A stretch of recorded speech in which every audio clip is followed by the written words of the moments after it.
வைஷு நீங்க இப்படி பண்ணுவீங்க நான் எதிர்பார்க்கல. ஏன் நாங்க சந்தோஷமா இருக்கிறது உங்களுக்கு பிடிக்கலையா? மரியாதை ஒரு வார்த்தை சொல்லியிருக்கா, வைஷு நாங்க வந்து சந்தோஷமா இருக்கிறது பிடிக்கலையான்னுட்டு.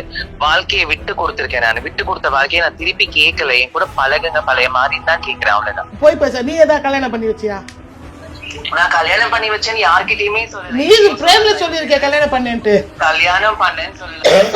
பண்றதுக்கும் கல்யாணம் பண்ணி வச்சேன்றதுக்கும் வித்தியாசங்கள் இருக்கு. பொண்ணு நீ பாக்கல, பொண்ணை நீ பாக்கவே இல்ல. எனக்கு இல்லவே இல்ல. எனக்கு வந்து எனக்கு பாலாம்பிகா தான் உன்னை அறிமுகப்படுத்தினாங்க. அறிமுகம் பாலாம்பிகா பண்ணாங்களா உங்களுக்கு? நாசில் விஜயனே.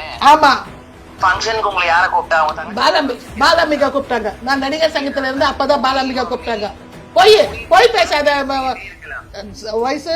நான் இப்பவும் சொல்றேன், அவங்க ஃப்ரெண்ட்லியா அந்த மாதிரி இருந்தா நான் தாராளமா பேசுறேன். பட் அதுக்கு மேல போகும் தெரியும் போது நான் அவாய்ட் பண்ண ஆரம்பிச்சேன். இப்பவும் அவங்க ஃப்ரெண்ட்லியா நாஞ்சில எப்படிப்பா இருக்க, வீட்டுக்கு வருஷம் போட்டு பேசிட்டு இதெல்லாம் எனக்கு ஓகே.